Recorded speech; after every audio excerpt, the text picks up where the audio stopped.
I'd like to call the order the regular meeting of October 14th, 2025 to order. I ask all not signed in, please do so. Please turn off all cell phones and other electronic devices. Please conduct any private conversations in the hallway or outside. This meeting room is equipped with the inductive loop hearing assistance system. Be able to hear conversations through the microphones on hearing aids with a T-switch. Emergency exits can be found to your right and to your left. Please note, this meeting is also live streamed via YouTube with text commenting available. At this time, if you please join the town board in a salute to the flag. Allegiance to the flag of the United States of America and to the republic for which it stands, one nation, under God, indivisible, with liberty and justice for all. Okay, we'll turn it over to our town clerk for a roll call.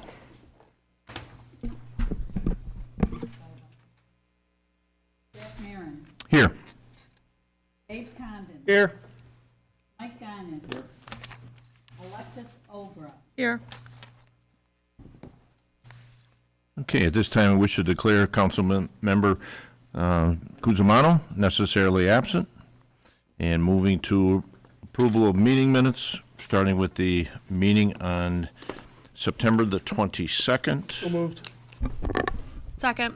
Okay, all those in favor? Aye. Next is meeting minutes of the 29th of September. So moved. Second. Okay, all those in favor? Aye. Aye. And minutes for the October 6th, 2025 meeting. So moved. Second. All those in favor? Aye. This time, we'll turn it over to our town clerk to introduce manifest number 19 for the board's consideration. Manifest 19 for 2025 in the amount of $1,054,689.30 has been reviewed by the Victor Town Board with the following accounts charged: General Townwide, General Outside Village, Parkland Trust Fund, Highway Townwide, the lighting districts of Fishers, Brookwood Meadows, High Point, Cobblestone, Coil Ridge, Rolling Meadows, Stone Lay, and Legacy at the Fairways, S&S Consolidated Sewer Fund, and Trust and Agency. Thank you, Karen. And those sitting in attendance, you can see on the big screen, what we try to do is identify expenditures that are in the range of or exceed $5,000. So starting with expenditure number one, Barclay Damon, for September legal fees. There are chargebacks related to this invoice for $21,457.63. Next payment is to Barbara Warren, Records Grant Coordinator. Payment to D. Clark Distributors, tack coating of town roads. Andreas Environmental, GPS unit for Mountain Park. Excelis, October Retiree Healthcare. Payment to Harris Beach, chargebacks included in this invoice as well. Payment to Heidelberg Industries, Townwide Road Materials. Payment to Integrated Systems, IT Support. Payment to Lincoln Financial, October Employee Dental. Macedon Paving, paving for Cobblestone Creek Phase 1. Payment to Mark Stevens, Records Grant Coordinator. Payment to Mirabito Energy for September Fuel. MVP Health, October Healthcare. Payment to RG&E, Gas and Electric, Townwide. Payment to Southworth Milton, Caterpillar Grader Purchase. Payment to Suit Coat, Benson Road Ceiling. Payment to Tracy Equipment, a truck plow and equipment. Payment to Victor Central School, transportation for the recreation program. And payment to Villager Construction for townwide paving. Total of the above-mentioned expenditures is $987,052.58. Total town expenditures minus the previously mentioned expenditures equals $67,636.72. Board members, have any questions on manifest number 19? So moved. Second. All those in favor? Aye. Okay. Next is privilege of the floor. And with this, Norbut decommissioning plan, and I think Victor is here. Welcome. Thank you. Good evening to the board. As the board is aware at this point, I'm sure my name is Victor Chacha. I'm here tonight representing Norbut Solar Farms, along with our in-house engineer, Paul Congdon, and Megan Serini, who is our project engineer from BME Associates. We appreciate and have reviewed the comments that we received from the town board during the September 22nd meeting, as well as the comment letter from Labella Associates dated September 19th. In response to the town's feedback, we have submitted an updated decommissioning plan as well as a draft decommissioning agreement on October 8th. From our perspective, there was a general consensus that the decommissioning plan as presented was consistent with the town code in form and substance, and the only outstanding point was the value of the decommissioning surety itself, as well as the escalator, I should mention. We, of course, understand that the town board is looking to protect the interests of the town's residents and wants to ensure that sufficient funds are going to be available in the event that a surety needs to be drawn on, as unlikely of an event as we would consider that to be. And Norbut Solar, in turn, we're looking to be as cooperative and reasonable a partner in working with the town as possible. In furtherance of that, we have updated the methodology that was used to calculate the decommissioning estimate so that it is now generally consistent with the methodology that was set forth in Labella's September 19th letter. Based on that change, the updated decommissioning estimate value was calculated to be some $282,000 odd. And then please note that on top of that, there will be a 15% contingency fee provided as well, so that the final value would be about $325,000. Actually, a few dollars less than that, but we just rounded it up for simplicity's sake. In addition to that, we have also increased the annual escalation amount from 2% to 2.5%. I know that that was a question that the board had as well. And at this point, we feel relatively confident that we have sufficiently addressed the board's concerns. However, if the board has any other additional questions tonight or points of clarification, myself or Paul or Megan would be happy to address those. But beyond that, we would be hopeful that the board feels prepared to consider approval of the decommissioning plan so that we are able to return to the planning board for consideration of site plan approval. Thank you. And I know board members, Wes Petty has also had some information he'd like to share, so maybe we'll ask Wes to come up here, share that, and then open it up between the two of you for any questions from the board members. Thank you very much. Yeah.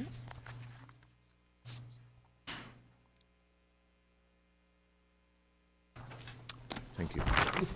Good evening, Wes Petty from Labella Associates. What I've handed out to the board here is a comparison so you can view the July 2025 decommissioning cost estimate with the most recent October 2025 cost estimate. And you'll see 3 columns on this page, and each of the itemized categories for the anticipated or estimated costs associated with decommissioning.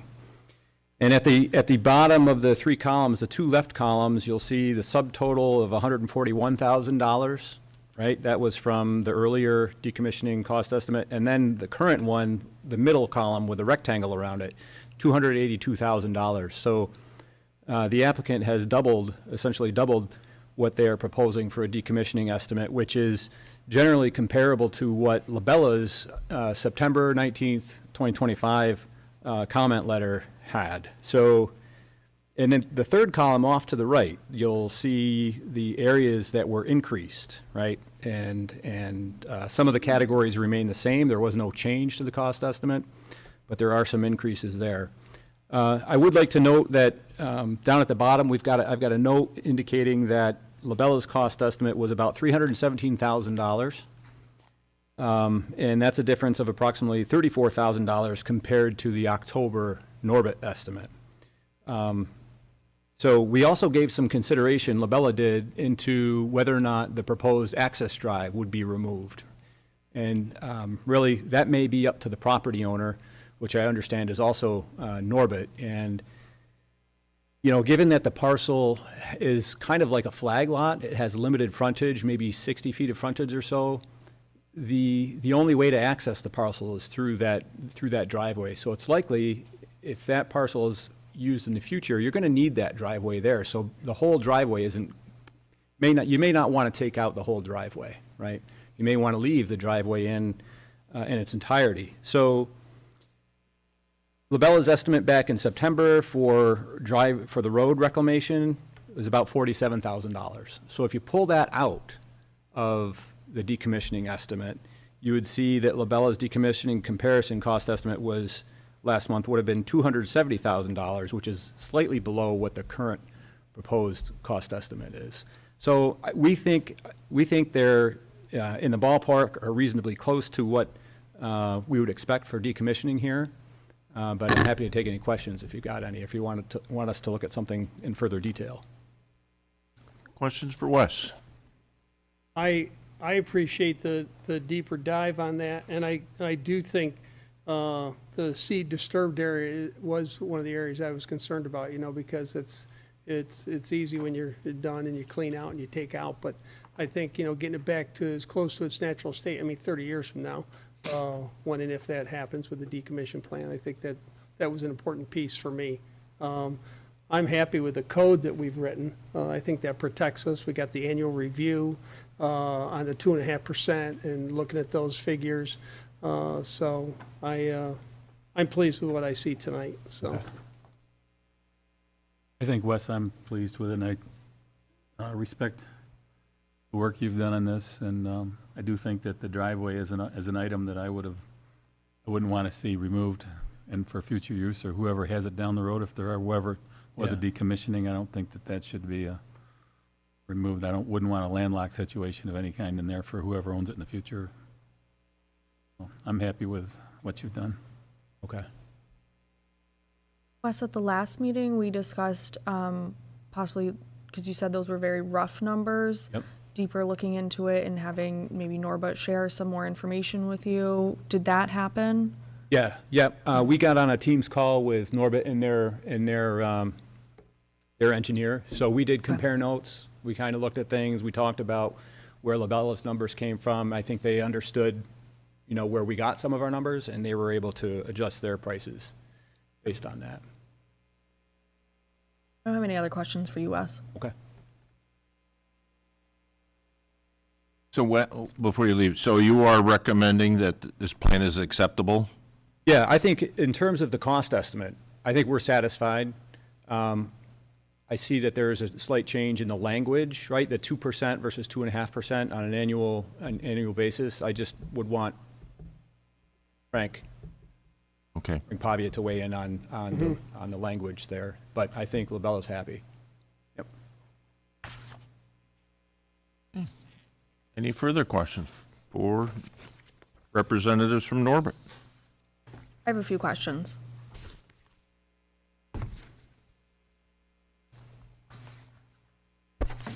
Can you tell me how long your company's been in existence? So I'm not sure what date our LLC was filed, but I think our first solar project went online in 2018. Okay, so since then, have any of your projects come to a decommissioning? No, certainly not. No. And for the projects that you do, you stated earlier in this process that you're different than most companies because you don't lease the land, you purchase the land. Is that still correct? That is correct. We actually own the parcel currently. Do you plan on continuing to own this property, or do you plan on selling this project to another company? We do plan on continuing to own this project and the property. Okay. And for other projects that you've done, have you sold them to other solar companies? In some instances, we have. Our business model originally was to do something like that for some of our projects, where we would retain ownership of the land but sell the actual solar asset.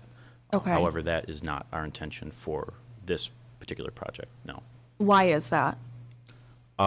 It's actually because it's one of the closest projects to where our office is out of in Rochester, and it's in the same utility grid as the company operates out of.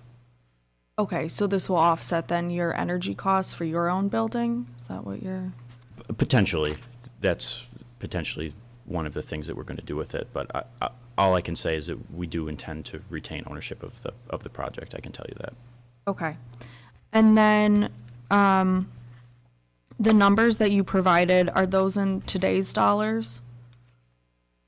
Yes, that's correct. Those are in today's dollars, and then we provided the escalator in order to account for inflation, as well as I believe is it an annual renewal or annual reassessment of the decommissioning estimate? Yes, the town code requires you to have an annual Yes, exactly. review. Yep. For the escalator, do you know what waste disposal was over the past 5 years? What the escalator was for that? I'm not sure what the escalator was for waste. Are you saying? You've put a 2.5 after 2.5% escalator per year on the numbers here. Originally, it was 2%. Obviously, this is waste, so you'd have to either dispose of it or recycle it. Do you know what the percent escalation was over the past 5 years for waste disposal of this type of material? I do not know what the percent escalation for waste disposal specifically was over the past 5 years, no. Okay. And then there's a large jump here, obviously, since we've last met. And at the last meeting, your engineer said that they were very confident in their numbers. I mean, it was stamped as a PE, and somehow now, you know, he stood by those numbers very confidently, and here we are now with $141,000 extra. How did that?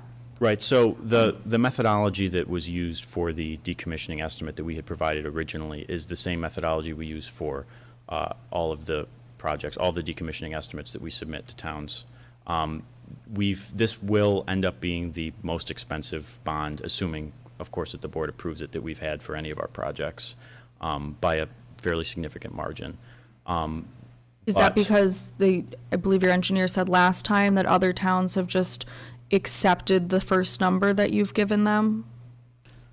Not in all instances. In some instances, towns have accepted the number and deemed it reasonable, but we have worked with engineers previously as well and adjusted our estimates generally upwards. But this, as I mentioned, will be the most significant increase, and it will be the largest decommissioning bond that we have. However, as I mentioned earlier, we're not really looking to spend a few months nitpicking with the town about what the appropriate seeding value should be. We want to demonstrate that we want to be good partners with the town. We want the town to feel comfortable with our project and feel reassured that they're going to have the necessary protections in place over the course of the next 35 years. Since we will be here for the next 35 years, we want that relationship to start off on a good foot. Yep. Now, you're saying you don't want to waste a few months with the town. Is that because tax credits expire on these types of projects at the end of 2026? There are always timing considerations, but our general MO is that, of course, we want to begin construction on solar assets effectively, and if we were able to start construction before the end of this year, which it's our intention to do, that would be a good thing. Are those tax credits part of your project here? If there are tax credits available, we would certainly take advantage of them. And then what's the value stack of this project? The Veeder value stack, that's not something that I know off the top of my head. That's really something that would be. I'm not certain what the Veeder is going to be for the project. I don't know. Is there a way we can get that answer? I'm sure that that could probably be provided. We don't have it on hand, but it's something that it's a model that could be run. We could certainly provide the necessary inputs. Would that be something your finance department has? They don't have it right now, I don't believe. Okay, I believe at our Because the- last meeting, I know you weren't there, but our town attorney did ask, and suggested that you bring someone from your finance department. I don't know if your engineer reiterated that message to you. Is that something, why a decision was not made to bring them? My understanding was there was a request made to potentially bring someone from the finance department to address the escalator, which we have agreed to move to 2.5%. In terms of VETR, I was not aware that the town had any questions about VETR. Frankly, VETR doesn't have anything to do with decommissioning, so. Okay. I just wanted to ask the question. I know it's not No, pertaining, but I still think it does, it is relevant here. At the last meeting, your engineer stated that you did plan on using union labor for the project for construction, is that correct? that is my understanding, yes. Okay, do you plan on using union labor to decommission the project as well? That's something that it's challenging to say 35 years in the future. I can say that whatever the labor laws are 35 years in the future, we will, of course, comply with them for the decommissioning process. Whether or not we use union labor, I can't say. It's just too far distant. Okay, so, and I don't believe that the labor law is required to use union labor for this project, do they? No, they don't, but there are prevailing wage requirements, and so often the path of least resistance is to use union labor. We like using union labor. We have no aversion to using union labor, but I would just be reluctant to commit and say we will do something with absolute certainty when it's so far off in the future. Okay, and in your other projects, do you use union labor for construction? To my understanding, I'm not certain for all of them, but we certainly use union labor for a lot of them, yes. Is it based on a requirement of municipalities, based on if you can afford it? What's that factor? That's really a consideration that is made by our construction team.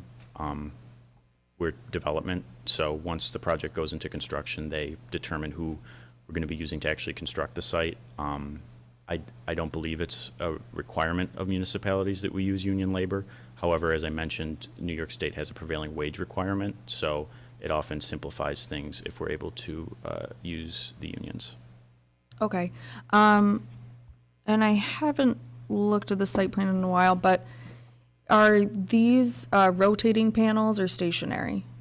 These are fixed Fixed. tilt panels. They are not tracker panels. And why are they not tracker panels? They are not tracker panels because tracker panels require additional maintenance because the motors break that we sometimes don't like, and because we intend to retain this project, the decision was made to use fixed tilt panels because they're create less O&M issues since we'll be handling the O&M. But now if you did use rotating panels, you'd be able to lessen the footprint of the project. You know, we have a lot of neighbors, especially in that area, that are concerned about the view, et cetera. Would we be able to lessen the footprint? That's really a question that would require us to have that actual design. It depends a lot on topography because the topography that you can place fixed tilt panels on as opposed to single axis tracker panels on is not necessarily one-to-one. So there are site-specific siting considerations with where panels are able to be placed. Okay. And I think that may be all of my questions. If you could get back to us, though, on the value stack, that would be appreciated. I can certainly speak to our accounting team. I don't know if we have a model yet, but we could certainly provide whatever inputs are needed in order to run a value stack model. Okay. Thank you. Yes, you're welcome. Any further questions for the applicant? Okay, thank you. Appreciate you responding to all the questions. You're welcome. Okay.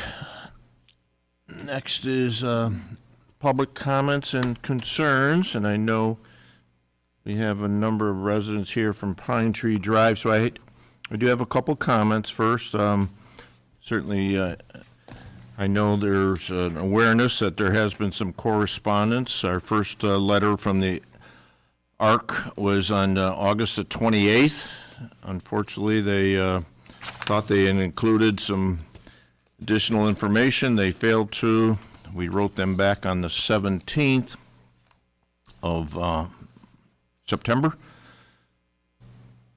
And the town of Victor received notice from the ARC on September 26th in the form of a letter serving as official notice of their intent to establish a community residential facility at 7638 Pine Tree Drive.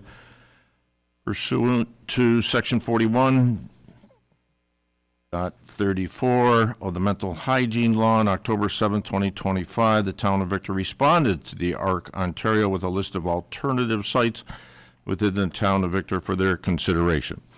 If the town receives notice from the ARC Ontario that it does not accept any of the alternate sites that the town has recommended, the town would have an additional 50 days to respond with other alternative sites for the ARC Ontario to consider. If the ARC Ontario doesn't find any of the alternate sites in the town acceptable, the town has an option to appeal to the Commissioner of the New York State Office of People with Developmental Disabilities.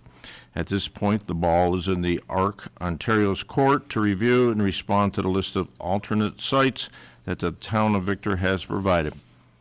As the town attorney has communicated to the Pine Tree residence attorney at Harder, Seacrest, and Emery LLP, residents may send communications to the ARC Ontario or the Commissioner of the New York State Office of People with Developmental Disabilities directly, as well as certainly copying our town clerk.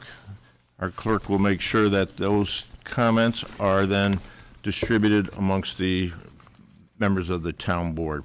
So at this time, members of any residents here, but certainly specifically residents of the Pine Tree Drive, may come to the podium, state your name, and limit your comments to 3 minutes if you could, please. Thank you. Good evening. My name is Melissa Valley. I'm that attorney from Harder, Seacrest, and Emery that was mentioned, appearing on behalf of numerous residents of the Pine Tree Drive neighborhood to discuss the ARC facility, proposed facility, and you will be hearing from just a couple more, I think, tonight as well. First, I just want to commend and thank the board for their efforts and really immediate attention to this matter and sending out those letters, and thank you for that timeline update. We're, of course, very interested in ARC's response. And we did send a letter to the commissioner copying the letter that we sent to the town on the 8th. I did distribute that Okay. earlier today. Yeah, so- I apologize, I didn't copy the town clerk, just Frank. But so we did send that. But really, I just want to reiterate and not go into detail of our October 8th letter that we do oppose the establishment of the facility and firmly maintain that this is not, 7638 Pine Tree Drive is not a suitable site and will result in a substantial alteration of its character. And really, the point I want to just leave with is that if you look at the history of the mental hygiene law, that was cited by ARC, and it was enacted in the 70s, and it was revised a few times thereafter. The purpose, and it really was meant to address a question that was left out of the original drafting, which was, what are these facilities, and how can they be reconciled with the local, with land use regulations in place at the time? So to address this, the legislature added section 41.34 in 1978, which concluded that the facilities were family units. And while that did address some questions, it didn't address them all. Land use has evolved greatly since the 70s, and the reality is that even the development of a single-family home or a structure that's designated as a single-family unit can cause impacts. And these impacts should be fully considered during this process, and these are impacts that the town and frankly the community should have a say over.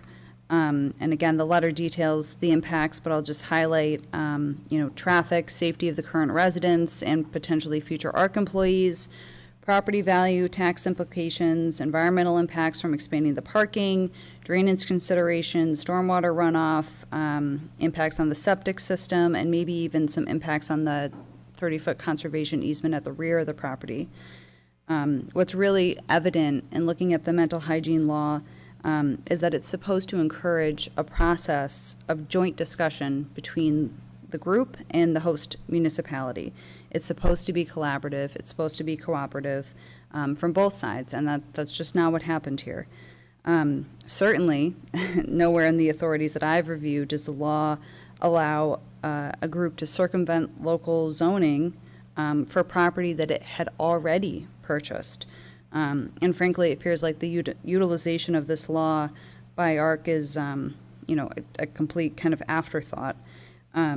ARC's actions to first purchase property and then provide notice to the town really undermines the very purpose of the law, and they shouldn't be entitled to the drastic remedy that's embodied in the law, which essentially leaves, communities kind of powerless. It's really a public policy point that we're trying to make, and no group that's trying to utilize this law should benefit from the law and the remedies contained therein if they don't follow the procedure. So the last thing I will just say is that we would ask the board to utilize the powers given to them in the mental hygiene law and schedule a public hearing. ARC's mission and services really truly are respected, but this is a unique and seldom used statute, and the community should be afforded an opportunity to be heard. Thank you. I do have one, I want to ask you one question. Sure. Do you know if any of the residents have heard from the ARC themselves? I don't believe so directly, no, Okay. no. And certainly not recently. Okay, thank you.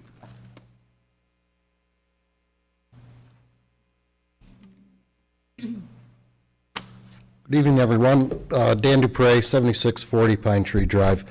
My bride of 44 years is passing out some handouts that I'd like to use to facilitate my comments here. But first, I want to mention that the ARC purchased this house right next to us for just about $800,000, roughly $100,000 over asking price.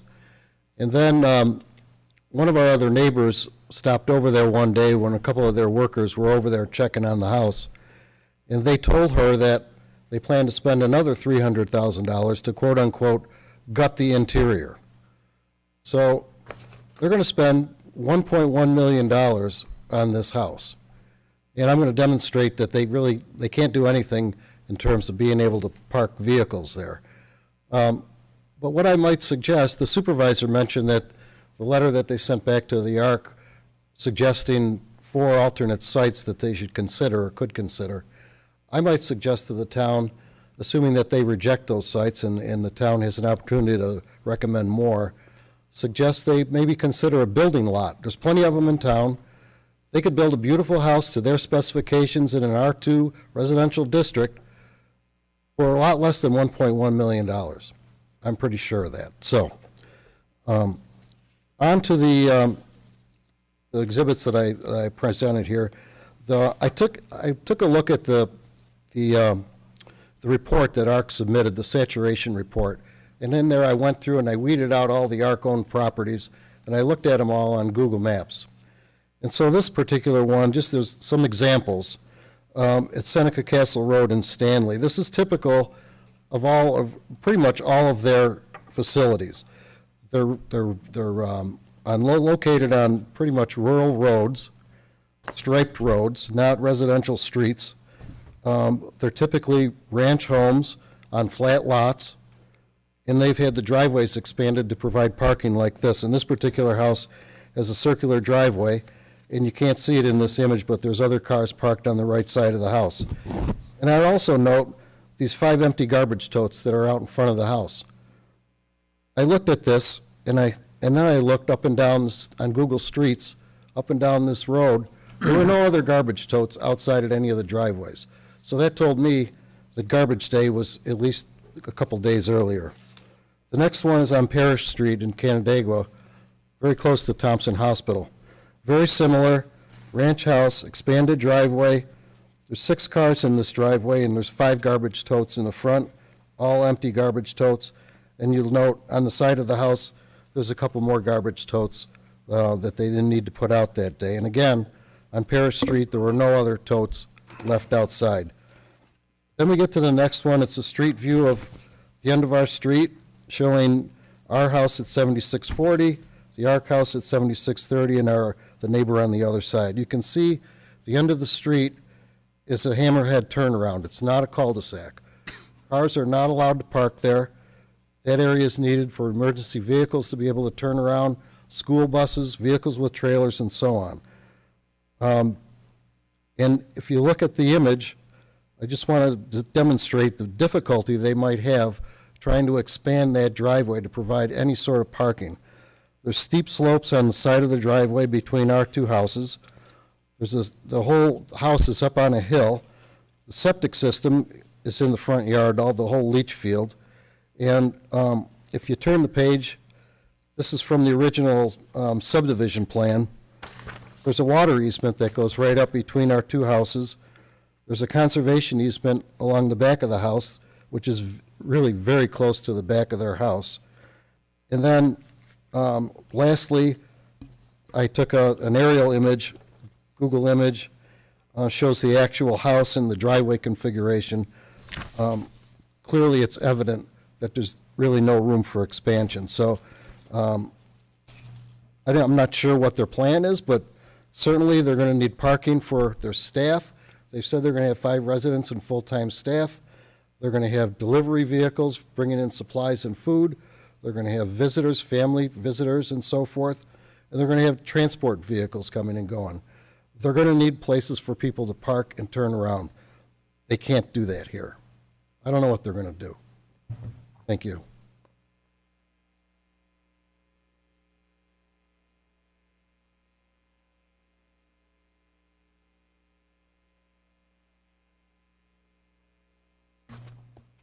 Any other public comment?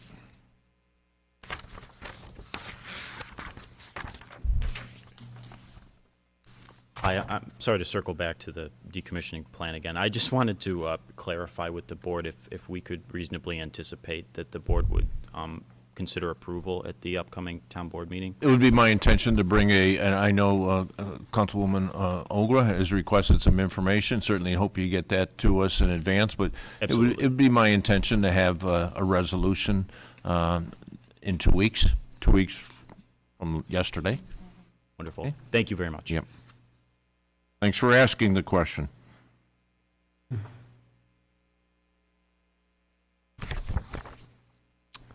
No other public comment? Well, we will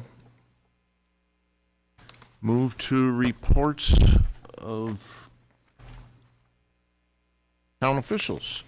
And we have in your packet, we have a report from the finance director and a planning and building report as well. Questions or comments? Okay. I also have a few items,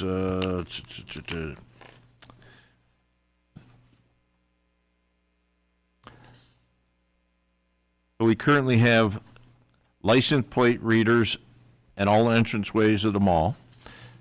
LPRs, as acronym will be, added during this month at 2 intersections here within the town, corner Route 96 and Maple Avenue, and Route 96 and Main Street in Fishers. The Sheriff's Department received a grant for these. They have also identified a few more locations around the county that they feel these are certainly would be helpful tools to the Sheriff's Department. National Drug Take-Back Day is scheduled for October the 25th, Saturday the 25th, in the Village of Victor's parking lot. This event will run from 10 a.m. to 1. No registration is necessary. On Monday, September the 29th, Town Fire Marshal Robert Graham hosted a presentation and tour with about 65 members of the Bush Hills Basin Fire Department and the Victor Fire Department at Eastview Mall. This was an opportunity to tour the back halls of the mall. And in addition, in your mailbox, you should have received your Mercy Flight 2024 annual report has been distributed. So that's all I have. Board members, have any committee care to report on? Okay. Hearing none, we will move to action items, starting with resolution number 1. This is amend the 2025 budget for additional revenue for CHIPS, Pave New York, EWR programs. Second. I just want to bring up on this one that this is exactly what we were discussing at one of our budget workshop meetings about how we were under budgeting for the CHIPS PAVE and EWR. So I'm glad to see that this is coming through for this year, and hopefully it won't be as large for next year. And again, I thank you again for bringing that up again. We have a first, a second. All those in favor? Aye. Next resolution is setting the public hearing for the 2026 budget. So moved. Second. Okay, all those in favor? Aye. Number 3, setting the public hearing for the 2025 special assessment roll. So moved. Second. All those in favor? Aye. Aye. And number 4, which is at your place setting, this is, we had an opening, we've had an opening on the planning board for quite some time now. There was interviews conducted, 2 candidates back last week on the 8th, Wednesday the 8th. And this is a resolution appointing Ms. Tricia Turner to the planning board. So moved. Second. Okay, all those in favor? Aye. Number 5, planning board referrals and setting the public hearing to amend Chapter 211 zoning to establish the Commercial Center zoning district. So moved. Second. All those in favor? Aye. Number 6, authorizing the town of Victor to enter into contract with Barbara Warren and Alden Stevens for consultant services for the local government records management improvement project. So moved. Second. Okay, all those in favor? Aye. Number 7, and the town clerk, see this town clerk for your signature before you leave. Dedication, acceptance of maintenance bond for Southgate Hills. So moved. Second. All those in favor? Aye. And number 8, final release. Number 7, letter of credit for the Southgate Hills subdivision. So moved. Second. All those in favor? Aye. And let me check with Susie. Okay. Public comment? Hearing none? No, but you know what? Because you asked Susie, and I will say, I saw Jean Krim the other day. She says she watches online, and I said, Jean, I'm going to give you a shout out. So, Jean, this is for you. And with that, I'd move to adjourn. Okay. Do we have a second? Second. All those in favor? Aye. Thank you, everyone. And see Karen for your, I think we got our. Yeah, everybody good? signed. Done did it, done did it. Everybody We're ahead signed. of the game. I think for resolution 7? Yep. Certainly should be signing. You gotta sign this? Yep. I got it. I signed it.